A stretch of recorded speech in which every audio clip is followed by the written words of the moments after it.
সুতা বাঁধে যে মনের বাসনা পুরা হয়ে যাবে, গাছের এখানে মান্যত মানে যে মনের বাসনা পুরা হয়ে যাবে। বলেন এটা শিরিক কিনা? বলেন এটা শিরিক কিনা? আমি বেশ আগে একবার আপনাদের সামনে আলোচনা করেছিলাম, বাইআতে রিদওয়ান যে গাছের নিচে হয়েছিল, যে গাছের কথা আল্লাহ কোরআনে বলেছেন শিরিকের সন্দেহ হতে পারে, একদল লোক সেটাকে শিরিকের উপলক্ষ বানাতে পারে, এজন্য উমর ইবনুল খাত্তাব রাদিয়াল্লাহু আনহু সে গাছটা কেটে ফেলেছিলেন। কুষ্টিয়ায় না কোথায় জানি একটা বট গাছ কাটা হয়েছে। এইখানে বট গাছ কাটা হয়েছে, এইখানে উদ্দেশ্য কি ছিল সেটা ভিন্ন কথা, আমি আপনাদেরকে বলবো। বাংলাদেশের মিডিয়াগুলো এমন ব্যাপকভাবে এটাকে প্রচার করছে যে তৌহিদি জনতা আপনার কুসংস্কারের দোহাই দিয়া শতবর্ষী একটা বৃক্ষ কেটে ফেলেছে। আপনি চিন্তা করবেন, শিরকের কুসংস্কার, এই হুবহু এই শব্দগুলা শিরক আখ্যা দিয়ে, কুসংস্কার আখ্যা দিয়ে শতবর্ষী বৃক্ষ কেটে ফেলেছে। বাংলাদেশের প্রগতিশীল নামদারি মুনাফিকদের এত বেশি মায়া কান্না এই একটা গাছ নিয়ে শুরু হয়েছে যে তৌহিদি জনতা, মুসলমানরা, আলেমরা একটা ছবি দিয়েছে যেখানে দেখা যাচ্ছে পাঞ্জাবি টুপি পরিহিত কয়েকজন মানুষ গাছটা কাটছে। এত বেশি প্রথম আলো, ডেইলি স্টার থেকে নিয়ে প্রত্যেকটা মিডিয়া এমন ভাবে প্রচার করছে যে শতবর্ষী একটা গাছ কেটে ফেলছে, মানে কত বড় অন্যায় যে করে ফেলছে। এরা এটাকে নিয়ে রং টং লাগায় এত বেশি প্রপাগান্ডা করছে যে মানে বিষয় কি জানেন, এরা বলছে কুসংস্কার। আমার অবাক লাগে, এরা নিজেরা আলেমদের বিরুদ্ধে, তাওহীদপন্থী মুসলমানদের বিরুদ্ধে এটা নিয়ে এরা প্রপাগান্ডা চালাইলো যে কুসংস্কার আখ্যা দিয়ে একটা গাছ কেটে ফেলেছে।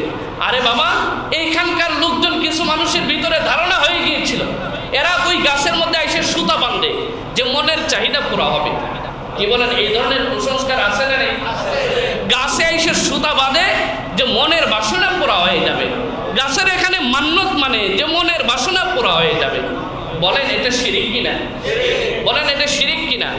আমি বেশ আগে একবার আপনাদের সামনে আলোচনা করেছিলাম, বাইআতে রিদওয়ান যে গাছের নিচে হয়েছিল, যে গাছের কথা আল্লাহ কোরআনে বলেছেন শিরিকের সন্দেহ হতে পারে, একদল লোক সেটাকে শিরিকের উপলক্ষ বানাতে পারে, এজন্য উমর ইবনুল খাত্তাব রাদিয়াল্লাহু আনহু সে গাছটা কেটে ফেলেছিলেন। আপনাদের স্মরণ আছে কিনা জানি না, বেশ আগে একবার বলেছিলাম।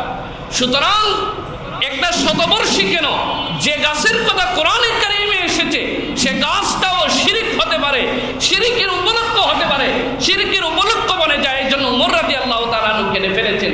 সুতরাং কোন গাছকে উপলক্ষ যদি শিরিক হয়, মুসলিম সমাজে সেটা কাটা অন্যায় তো নয়, বরঞ্চ এটা হাজারবার উচিত এবং হাজারবার দরকার। কিন্তু এরপরও এটা নিয়ে প্রপাগান্ডা চালানো আমার আশ্চর্য লাগে। এরা আমাদেরকে ধর্মান্ধ বলে কুসংস্কার, যে মুসলিম সমাজে কুসংস্কার বেশি। এই কথাগুলো এরা বলে না যে মুসলমানদের মাঝে, মুসলমান সমাজে কুসংস্কার আছে। ইসলাম ধর্মীয় বহু রীতিনীতিকে এরা কুসংস্কার বলে। যদি প্রগতিশীল দাবি করে আবার এই কুসংস্কারের তখন আমাদেরকে দেন, এই কুসংস্কারের কারণে তো এটা কাটছে, তাহলে আপনাদের মায়া কান্নার কি দরকার ছিল? এদের মায়া কান্নার কি দরকার ছিল? কিন্তু মারছে মাসির দরদ যদি বেশি হয় তাহলে বুঝতে হবে ডাল মে কুছ কালা হে, কথা ঠিক কিনা? মারছে মাসির দরদ যদি, এরপরে খবর বেরিয়েছে, সংবাদ সম্মেলন বা কোনো সাংবাদিকরা গেছে, খবর বেরিয়েছে যে গাছের মালিক বলছে যে এই গাছটা আমি নিজে বিক্রি করে দিছি, এই জন্য যার কাছে বিক্রি করছি ওই বেচারা কেটে ফেলছে। একেবারে গরম ভাতে পানি ঢেলে দিচ্ছে, গরম ভাতে পানি ঢেলে দিচ্ছে। এই কথাটা বললাম এই কারণে, এরা সামান্য একটা বিষয় নিয়ে সত্য মিথ্যা যাচাই নেই, আসল কথা যাচাই করার আগে এরা আলেমদের বিরুদ্ধে, ইসলামের বিরুদ্ধে হুমড়ি খেয়ে মিডিয়ার মধ্যে পড়ে, প্রপাগান্ডা ছড়ায়। আর আমরা এই প্রপাগান্ডায় পা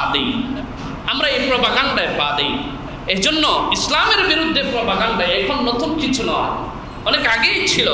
রাসূল সাল্লাল্লাহু আলাইহি ওয়াসাল্লামের বিরুদ্ধে এত বেশি প্রপাগান্ডা করছে, রাসূল সাল্লাল্লাহু আলাইহি ওয়াসাল্লাম মনটা একেবারে খারাপ হয়ে গেছে, দুর্বল হয়ে গেছেন। 15 দিন পরে আল্লাহ সুবহানাহু ওয়া তাআলা রাসূলকে সান্ত্বনা দিলেন, মা ওয়াদ্দাআকা রাব্বুকা ওয়া মা ক্বালা।